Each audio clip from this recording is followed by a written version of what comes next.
everyone. Now, I know that it's hard to keep up on top of what's going on in the Holy Land, but if you want to know more about what's happening here in Israel, I'm Aaron Porras, and this is the Weekly Review. We begin again in the north. Lebanon is beginning its 3 days of mourning now, following the devastating explosions by the port of Beirut on Tuesday. Before, after. Signs of death and debris everywhere. This is the new reality of downtown Beirut following massive explosions in the capital's port. The death toll from the blast now rising to at least 135, with dozens of people still missing. Over 5,000 injured, and more than 250,000 people displaced, homes left unfit to live in. We really thought there was a bomb in the apartment, so we were all beginning to shout. No one understood what was happening. Then we took the car, we started going, but the roads were closed. So we parked the car here, and someone took us. We just did an auto stop. Someone took us. We went to Brumana just to go to the hospital because my boyfriend was bleeding, and my hand, we were like shaken up and stuff.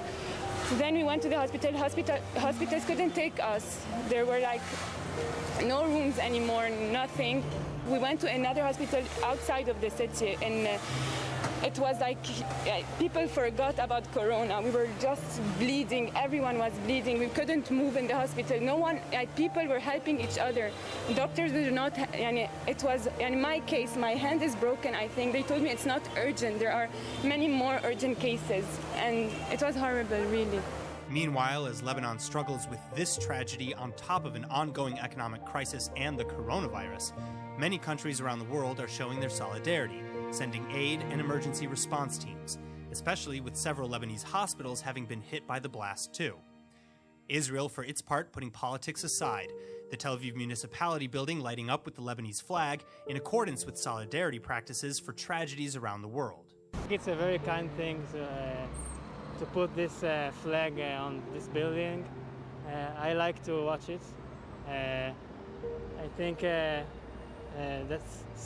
the citizens seems to care about the things that happens in the world and not just here in Israel.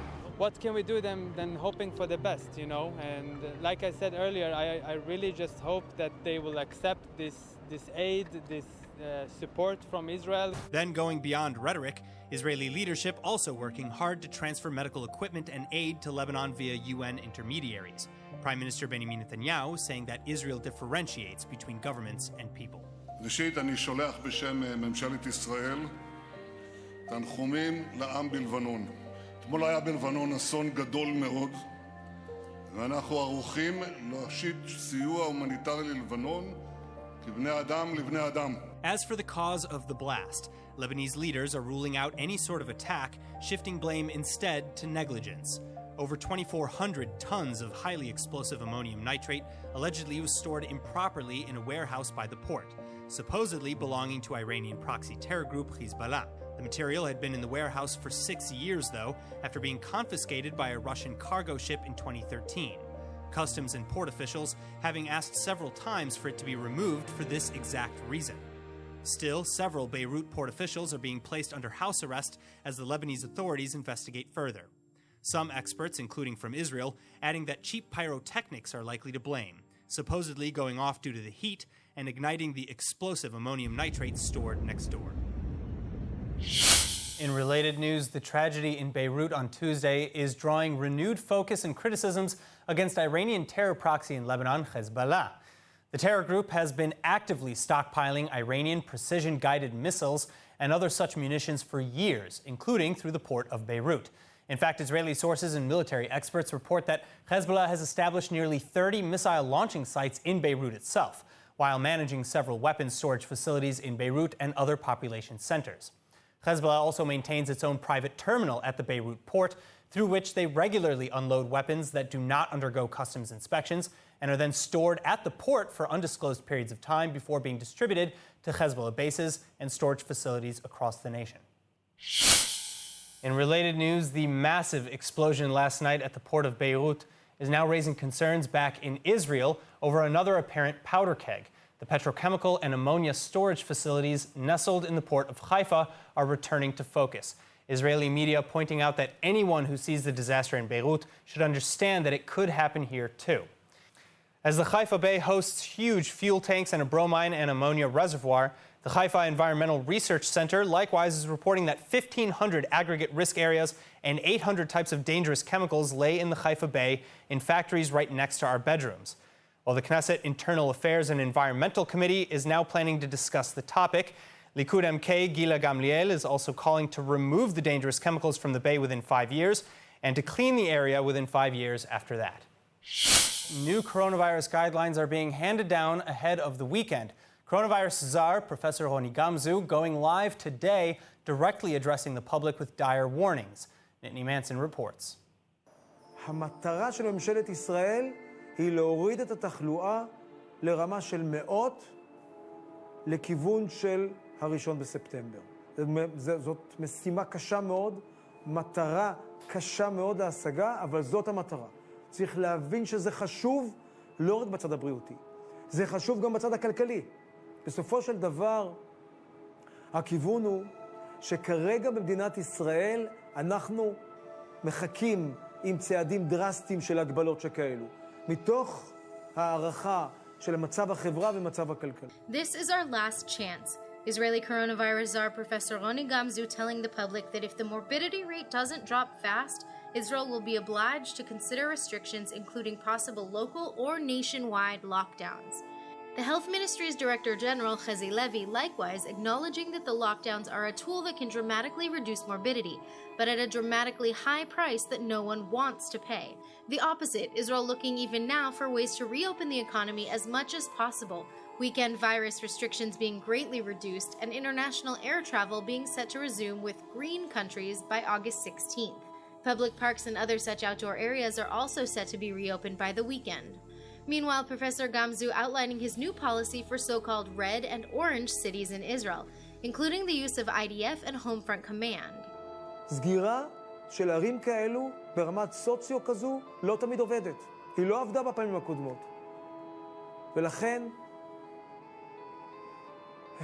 הצעתי תוכנית אחרת, לקחת את אותם ערים, שזה הרבה יותר מורכב, אדומות וכתומות, ולהיכנס פנימה בתהליך אינטנסיבי של שיפור התהליכים בתוך העיר.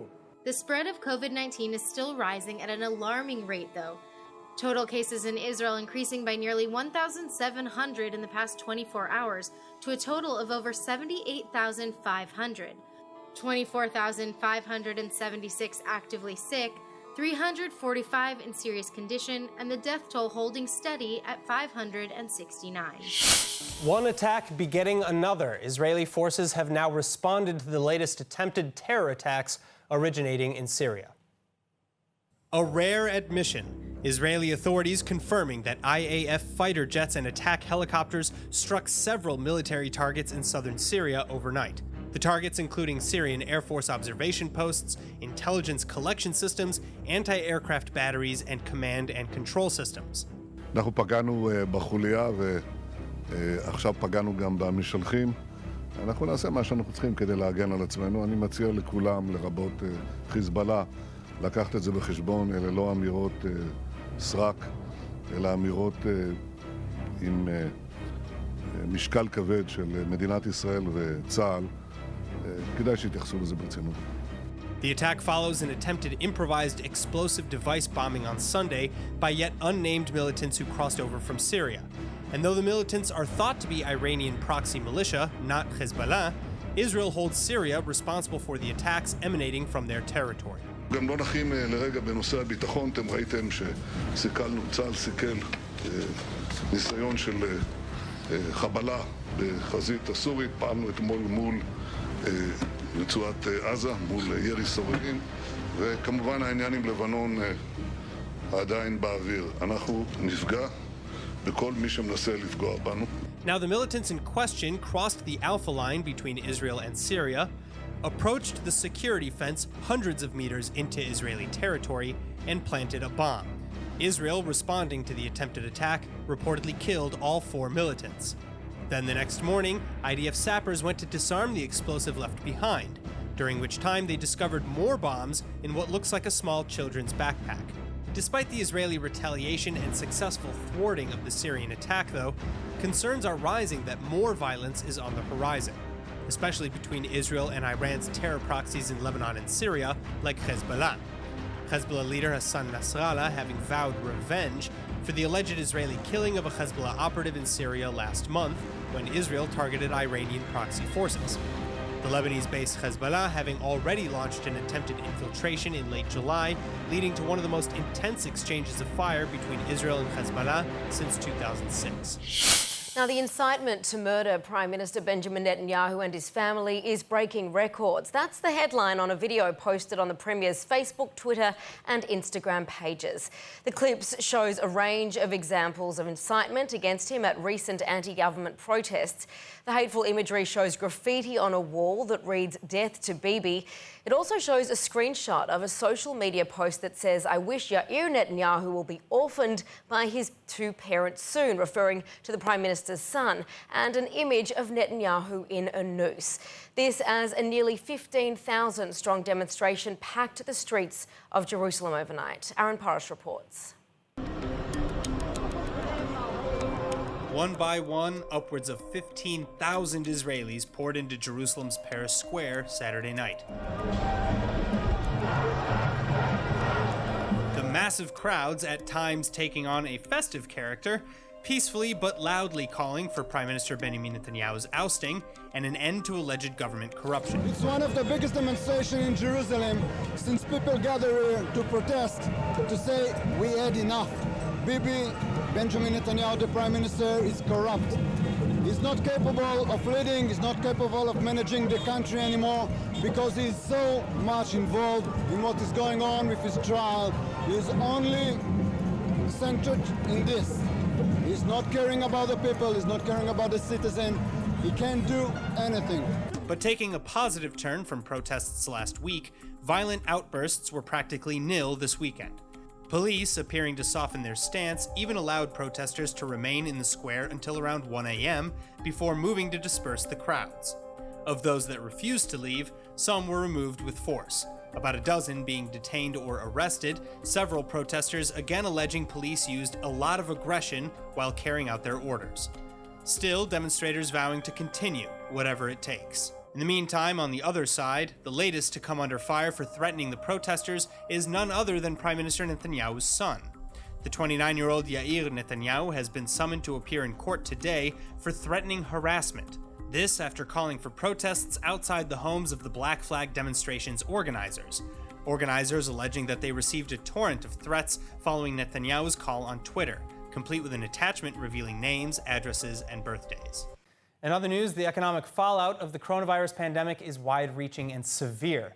But there is a way that those of you watching at home can help. Israel is a country filled with years of history, culture, and unbeatable beauty.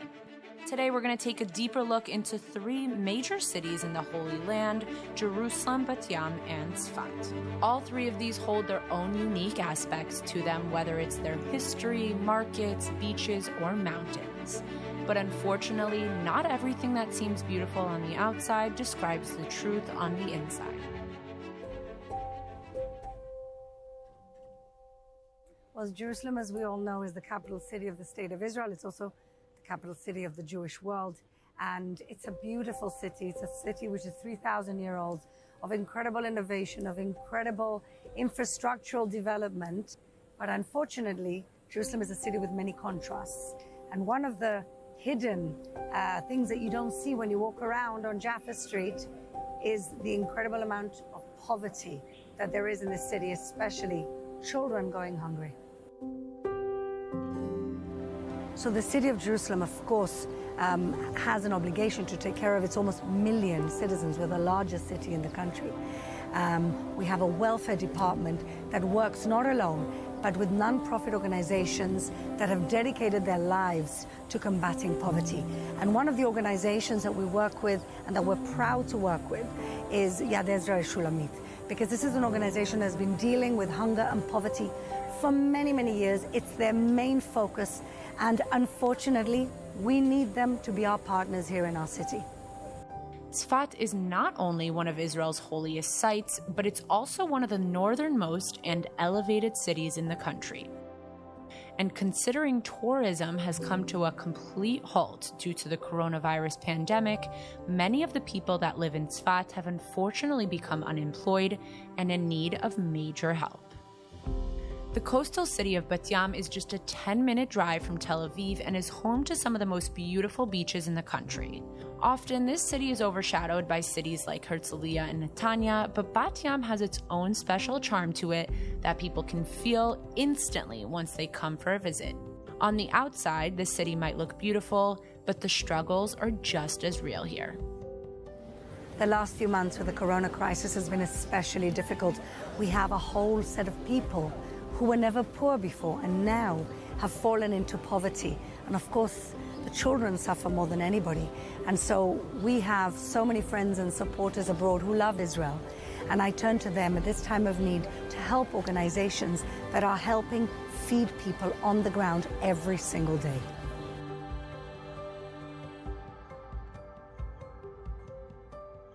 Help Yad Ezra v'Shulamit feed the poor of Israel. How many times have you looked at a product and thought, man, I wish I'd thought of that. It's genius. Well, with this next product, you may not be able to buy the patent, but you can still invest. And this device can revolutionize the lives of over 1 billion people who suffer from sleep apnea. Coming to us via Smart Funding, an Israeli company specializing in business development and fundraising in Israeli ventures, we're joined by Avi Lior, CEO of Thomas Medical. Avi, it's a pleasure to have you here. Tell me a little bit about your device called Therapnia. Yep. And what does it do? How does it work? It's a very simple idea. Whenever there's a tube in the body which gets clogged, you put a stent into it. The upper airway is also a tube. So we say, why not put a stent into the upper airway? But let's put it automatically only after the patient is asleep and apnea event have started. That's the whole idea. So yeah, I mean, I know people with sleep apnea. I know that they suffer and that they have to put, these big CPAP. Masks with the tubes, the CPAP machine, exactly, every night that they sleep. And so what is this? This is just like a device that the CPAP is something which those patients who can tolerate it, they have no apnea during the night and they sleep okay. It causes other problems. But about 50% of the patients who are diagnosed with obstructive sleep apnea at moderate to severe, they receive CPAP, and about 50% of them cannot tolerate it and do not use the CPAP. So they remain with the problem. And we come to solve their problem. I see. The market is a huge market. The estimation is that there are between 25 to 30 million people worldwide sleeping with CPAP, meaning there's about the same number of diagnosed patients, moderate to severe sleep apnea, who do not use it. And this is our main market. Wow. All right. So now I understand you've already conducted some clinical trials. Right. What kind of response did you get from participants? I'll give you one example. One patient who had 80 apneas per hour. Wow. He got in the morning in the sleep lab after using our product and said, I've never slept so well in my life. I don't give you back the device, I take it home. Did you let him take it? No, of course. I was crossing my fingers. We could not, even if we wanted. Oh my gosh. All right. And so, for those who want to invest in you, what stage of development then are you in now? How long before you hit the market? We are now in the development of the final product. The heart of the product, which is the stent, is already well developed. And we believe we will be ready to conduct clinical studies for the different regulations in about a year's time. And when I say regulation, I mean mainly the FDA, then the CE, and also the Chinese, what was called CFDA. And it will take another 6 to 9 months until we'll have the regulation. Meaning in between 18 to 24 months, we will be in the market. Wow, that's incredible. All right. Avi Lior from Thomas Medical with Therapnia. If you want to learn more, if you want to learn how to invest, please visit smartfunding.co.il. Thank you so much, Avi. Thank you very much. Now, the coronavirus is ugly and certainly draws focus. But other diseases like cancer do still exist, and Israeli scientists are now unveiling all new methods of early detection. Leading the pack, Ibex Medical Analytics, developing AI-powered cancer diagnostics. Co-founder and CEO Joseph Mossel explains that their Galen platform helps pathologists diagnose cancer faster and better. And so far, it's already proven highly effective at detecting breast and prostate cancer, two of the most deadly cancer variations. Highlighting that cancer pathologists are both overloaded and therefore prone to human error, the Galen platform is designed to correct problems within the current analysis process, and the platform is already deployed in Israel, the UK, and France. With massive economic fallout resulting from the coronavirus pandemic, Israelis and Israeli authorities are looking for creative ways to get back to work. And one such plan initiated by the Israeli Antiquities Authority is now succeeding in more ways than one. Nittany Manson with the story. Incredible artifacts now unearthed. Israel Antiquities Authority excavations in Dimona discovering evidence of modern humans leaving Africa upwards of 100,000 years ago. A Middle Paleolithic flint knapping or chiseling site where early Nubian mankind produced a variety of tools. והאתר הזה מאוד מיוחד וחשוב להבנה שלנו את האדם הקדמון ומתי ואיך הוא התנהג בנגב בעבר, בגלל שיש כאן טכנולוגיה מאוד מסוימת שאנחנו מוצאים אותה באתר הזה ולא באתרים אחרים, הטכנולוגיה של סיטוט הצור, שבעצם זה האתר הראשון הממשי שאנחנו מוצאים בו את הטכנולוגיה הזאת. But beyond the amazing discoveries, the dig serves an economic function as well. Dimona is one of the most severely affected towns in Israel with respect to the coronavirus second wave. So to help at least a little financially, excavation officials reached out to residents and youth from the city to help in the project. חיפשתי עבודה דרך הבית ספר שלי, והמדריכה שלי מצאה לי את המקום הזה. פה זה האתר הראשון בארץ שמוצאים דברים של התקופה הזאת, של האנשים האלה. אז אני יודעת את זה, וגם אני מרוויחה כסף. בחפירה מאפשרת לבני הנוער מפגש אמיתי עם הארכיאולוגיה. הזדמנות להכיר וללמוד את המורשת. יש להם אפשרות לא רק לעזור למשפחות שלהם, אלא גם לתרום לגילוי אתר עתיקות כל כך חשוב וייחודי. And that's it for ILTV's Weekly Review. I'm Aaron Porras. See you next week.